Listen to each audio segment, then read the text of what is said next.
Welcome back. The PlayStation Player's Choice sale is live right now until October 22nd, and it's packed with tons of discounts, but with so many games to choose from, it's hard to know what to pick. In this video, I'll provide 10 amazing games that are currently priced at $10 or less. I'll try to skip some of the titles you already know, like the Mass Effect trilogy, and hopefully highlight some games you either have not seen or have been on the fence about. So, get some water, matcha, coffee, or whatever it is you drink, and let's dive in. Dodgeball Academia is a quirky action RPG that takes the humble game of dodgeball and throws in a huge dose of charm and character. This game blends sports with an engaging story and a colorful cast of characters that'll keep you grinning for hours.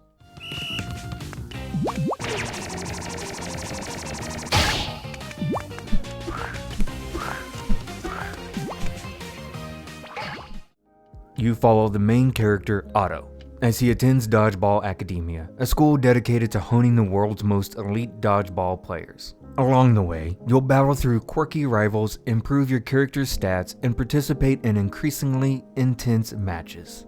The humor is lighthearted and the dialogue has a ton of personality, keeping things fresh even after hours of play. The combat itself is where the real fun lies. You'll find yourself dodging balls, aiming with precision, and working out team tactics. It's more than just mashing buttons.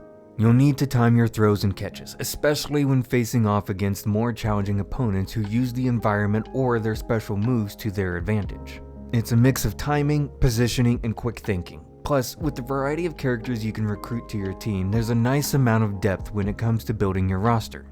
You've got abilities, upgrades, and power-ups to help you dominate the court. Each character has a unique set of skills, whether it's healing teammates, charging up power shots, or freezing enemies in place. It's a little quirky hybrid of NBA Jam and Mario Tennis, but with dodgeball. So, if you're into fast-paced, strategic gameplay with a good dose of humor and a unique twist on sports, Dodgeball Academia is a great pick. It's quirky, fun, and doesn't take itself too seriously, which is exactly what makes it so enjoyable. If you've been craving an open-world RPG with a bit of bite, Dragon's Dogma is a game that demands your attention.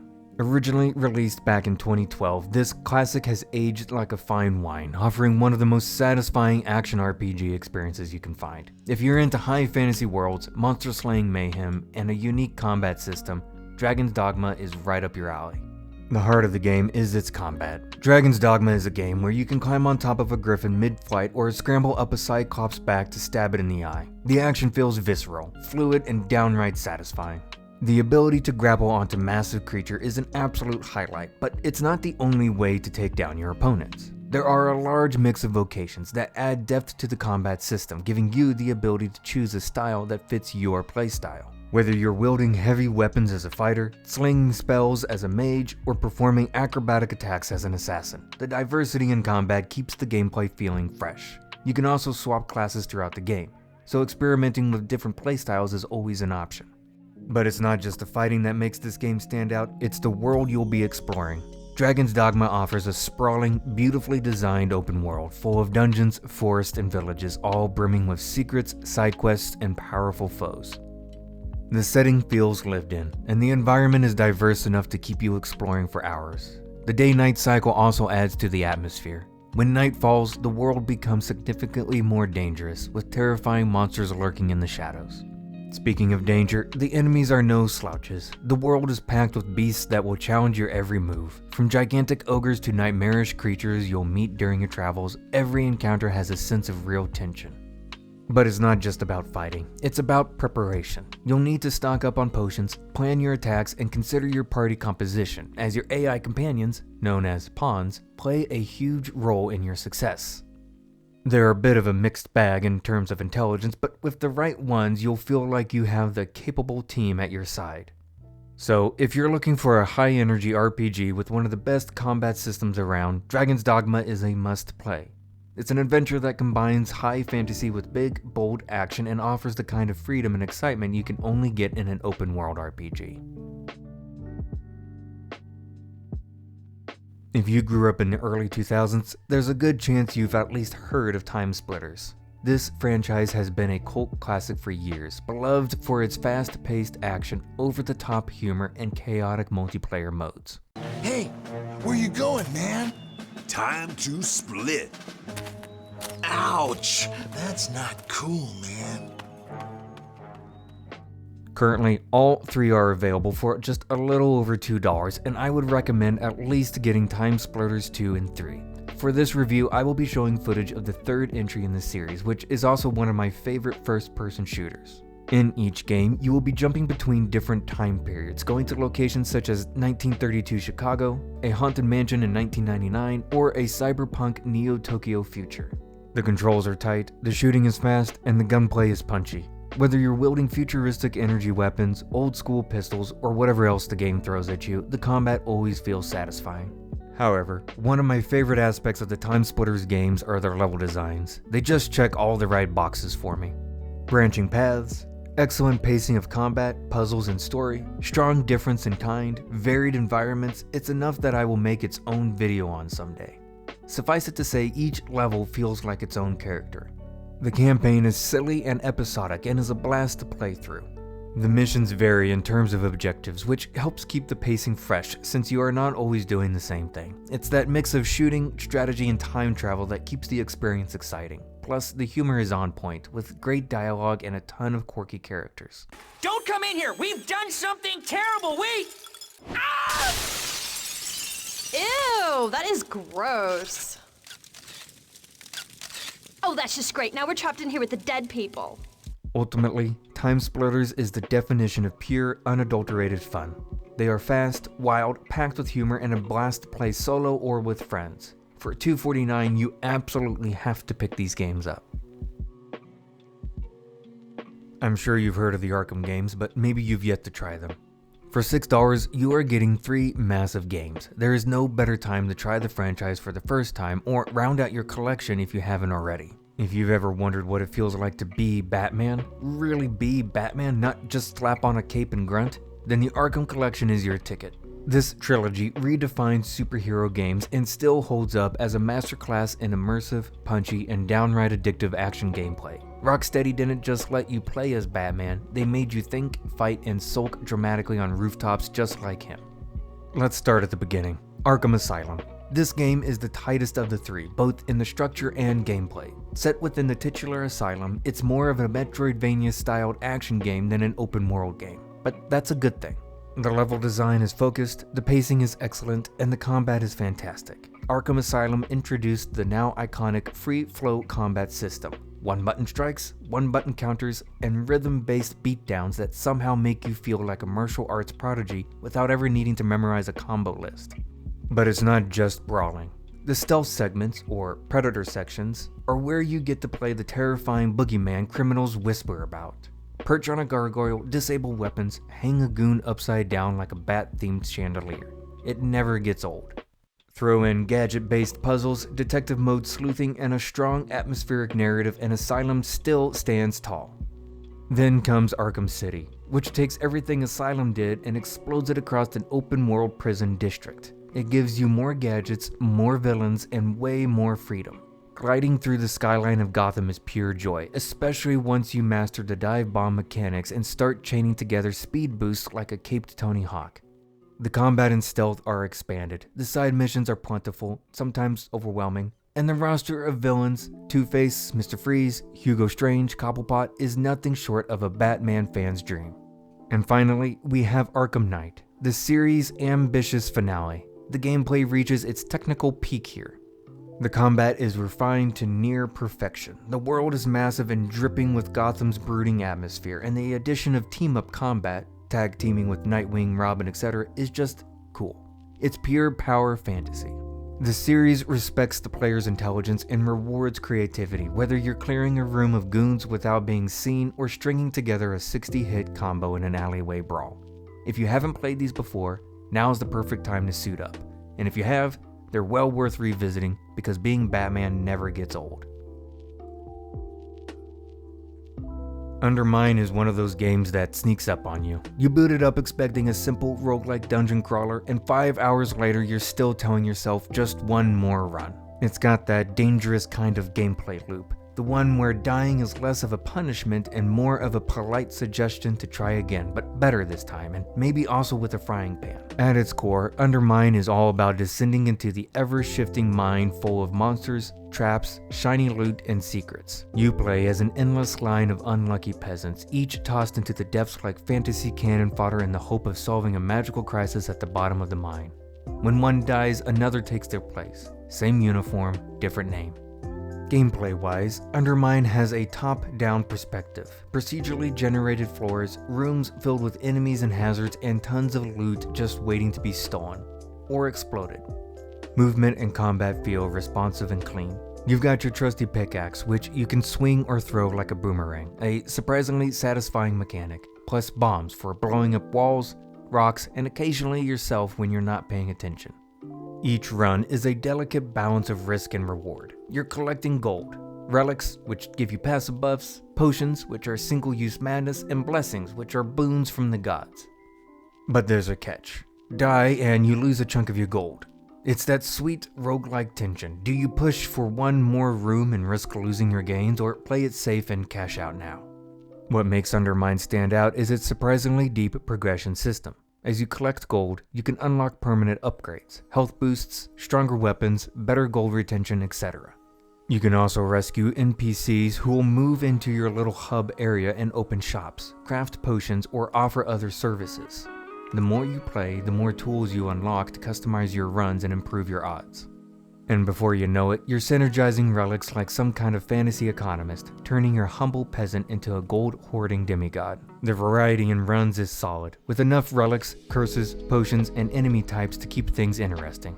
There's real depth to the combat too. Boss fights especially can be challenging and intense, with multi-phase battles that require dodging, positioning, and not panicking when your last healing potion turns out to be a bomb. All in all, Undermine is a fantastic dungeon crawler that rewards patience, persistence, and the ability to laugh at your own misfortunes. It's addictive without being punishing, complex without being overwhelming, and charming enough to keep you smiling even after your 47th death by fire slimes. Phoenix Wright Ace Attorney Trilogy is a courtroom drama like no other. Forget what you know about real legal procedure. This is law with flair, finger pointing, psychic teenagers, and enough dramatic shouting to make a soap opera blush.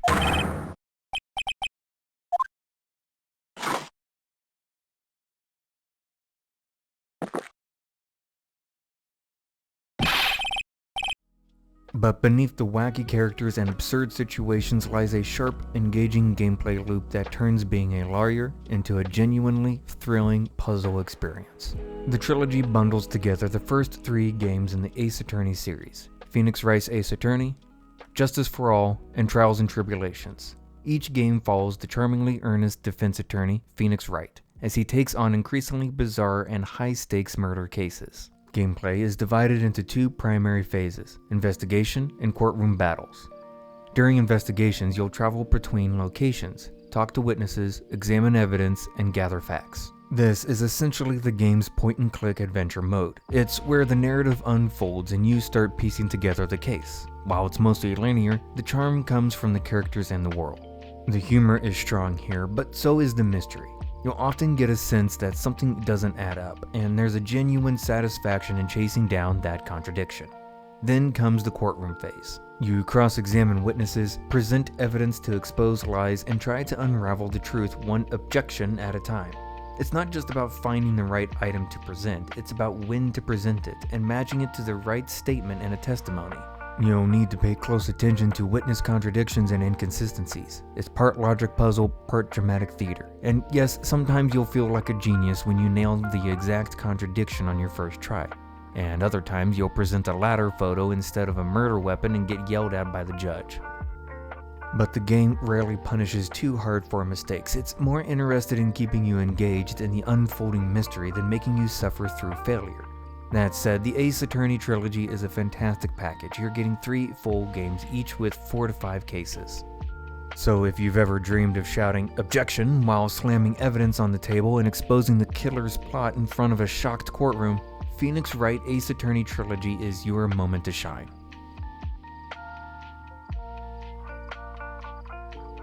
Ni no Kuni 2 Revenant Kingdom is what happens when Studio Ghibli energy meets real-time action RPG systems, kingdom building, and a surprisingly deep political fantasy story starring a deposed boy king who looks like a cat and a middle-aged man from Detroit with a gun. Yeah, it is a weird setup, but don't worry, it works. The game wastes no time setting the stakes. Within the first 10 minutes, Evan, the young ruler of Ding Dong Dell, is ousted from his throne and sets out to build a brand new kingdom from scratch. Alongside Roland, Evan travels the world recruiting allies, solving political crisis, and fighting off monsters, all while chasing the dream of uniting the world in peace. Noble, if a bit ambitious for a kid who still wears velvet capes. Gameplay-wise, Ni no Kuni 2 trades the turn-based battles from the first game for real-time action combat, and it's a smooth transition. Battles take place in enclosed arenas with you controlling one character while your party AI supports you. You've got light and heavy attacks, dodge rolls, ranged spells, and flashy special moves all tied to a simple yet satisfying combo system. What really adds flavor to combat though is the Higgledies. Adorable elemental gremlin thingies that fight alongside you. You can summon them mid-battle for buffs, healing, or giant cannon blasts. They add just enough strategy to keep fights from becoming mash fests, and their personality is pure joy. Ni no Kuni 2 also has a kingdom building mechanic. As Evan's new nation grows, you'll build structures, assign citizens, research upgrades, and collect passive resources over time. It's not just a side activity, it feeds directly into your progression, unlocking new equipment, spells, crafting materials, and more. Exploration is solid, with a big overworld map, dungeons, towns, and side quests galore. The world design leans whimsical, with each city having its own distinct theme. Think Vegas-style gambling cities or high-tech bureaucracies run by mice. Ni no Kuni 2 is a generous, polished action RPG with a lot of heart and a ton of content. It mixes fast, fun combat with management sim elements and a sprawling fantasy world full of things to do. It's not without its soft spots, but the overall package is charming, well-paced, and surprisingly addictive. If you're looking for something bright, earnest, and packed with systems to dive into, Ni no Kuni 2 might just be the perfect kingdom to get lost in for a few dozen hours.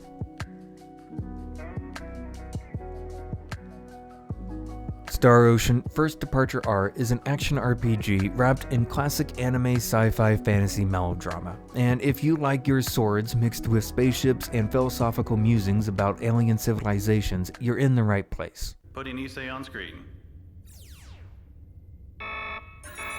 Something's wrong with the gravitational readings.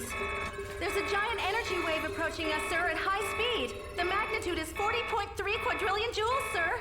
Turn the ship about. Fire thrusters. Full power right away, and give me some warp coordinates. Look alive, people. You control one character in real-time battles while the AI handles the rest of your party, and you can switch between them mid-fight if you're feeling micromanagey. Battles are frequent, fast, and flashy. You dash around small arenas, mash out combos, use abilities, and occasionally get blindsided by spell animations that are about 12 seconds too long. The combat isn't especially deep for today's standards, but it has a certain satisfying momentum. Characters level up fast, skills unlock steadily, and before long, you're unleashing multi-hit techniques and slapping enemies into next week. Make no mistake, like Star Ocean 2, the combat leans more on the casual side, but sometimes that's okay. One of the game's more unique systems is private actions, short, optional character events that trigger when you enter town solo. These influence relationships between party members and even determine which characters join your party. There are more recruitable characters than you can fit in one run. First Departure R is a shorter RPG, around 20 hours. It mostly succeeds at being a brisk, enjoyable RPG with snappy combat and just enough character depth to keep you invested. It's not going to blow anyone's mind, but it's a great way to discover the origins of one of JRPG's classic B-tier franchises. My favorite Star Ocean will always remain the third installment, but it was enjoyable to go back and see the franchise's roots. If you're looking for a bite-sized RPG that blends swords and sci-fi with real-time battles and old-school charm, Star Ocean First Departure R is worth checking out.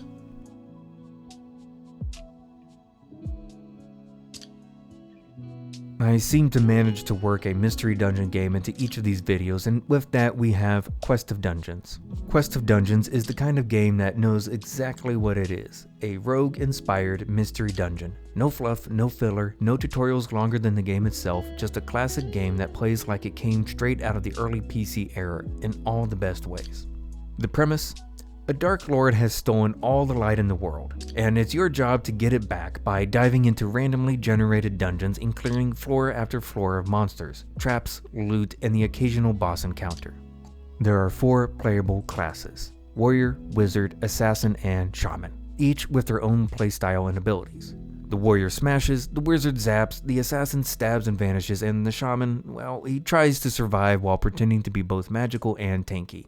Each one plays differently enough to make multiple runs feel unique, even if you're seeing similar layouts. Gameplay is strictly turn-based. You move, enemies move. You attack, they attack. Every action counts. There's no animation delay, no real-time twitch mechanics, just clean, grid-by-grid strategy. And because it's a roguelike, every decision is permanent. If you die, that's it. Back to the title screen. And you will die, probably often. It's got that old school difficulty curve where the game politely holds the door open for you and then throws you down the stairs. What makes Quest of Dungeons addictive is its simplicity. You'll open a door, spot a group of enemies, and immediately start to calculate. Can I take them? Do I have enough health potions? Is that spell cooldown ready? Can I survive the next 3 tiles? It's a game of bite-sized tactics and long-term risk management. You'll find better weapons, learn new skills via tomes, and manage limited inventory space with the desperation of someone packing for an apocalypse. And hey, if you do manage to beat the game with all 4 classes, there's a harder difficulty waiting for you. Because of course there is. This is a roguelike. Victory is temporary, the dungeon is eternal. So, if you're in the mood for something straightforward, strategic, and brutally fair, Quest of Dungeons is a perfect, low-friction pick-up-and-play RPG.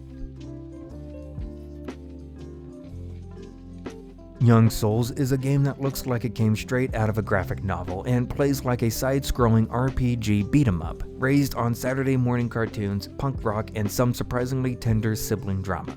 It's one of those games that wears its indie heart on its sleeve, mixing stylish art, snappy combat, and a whole lot of goblin smashing into a tightly packed, under-the-radar gym. You play as a set of twins living in a sleepy town with their adoptive scientist father. When he suddenly vanishes into another dimension, as one does, the siblings strap on some armor, grab some oversized weapons, and dive headfirst into a world full of goblins, dungeons, and danger, all while tossing banter and insults like it's a sport. Young Souls is a hybrid between a 2D beat-em-up and a loot-heavy action RPG. Imagine Streets of Rage had a baby with Darkest Dungeon and Diablo, and then raised it on Scott Pilgrim comics. You move from room to room, taking on hordes of enemies in tightly designed dungeon maps, dodging, blocking, parrying, and unleashing flashy combos and special attacks. Each twin can be customized with their own gear, weapon types, stats, and abilities, so you can tailor one as a nimble dagger assassin while the other hulks around a 2-handed axe. You are able to swap between the 2 characters on the fly during combat. Outside of dungeons, you explore the town, talk to NPCs, shop for upgrades, train to boost your stats via gym minigames no less, and manage gear and loadouts. You'll constantly be finding new loot, armor sets, weapons, accessories, and everything you equip affects your stats and playstyle. Dungeon progression is structured and satisfying. Each zone is made up of bite-sized, room-based levels that steadily ramp up in difficulty, with plenty of secrets and optional challenges along the way. And boss fights? Surprisingly tough and mechanically engaging, often requiring a mix of positioning, patience, and good old-fashioned button mashing when things get desperate. I figured it worth mentioning the dialogue is not great, and for sure not meant for kids. It tries way too hard to be edgy by spouting off swears every other sentence. Young Souls blends tight beat-em-up mechanics with meaningful RPG systems. Whether solo or co-op, it's a ride worth taking, if you can look past the disappointing dialogue. And that's it. That's 10 more games for under $10 on the PlayStation Player's Choice sale going on now until October 22nd. If you decide to try out any of these games, let me know in the comments below. Also, feel free to check out some of my other sales videos for games you may want to wishlist for future sales. Until next time.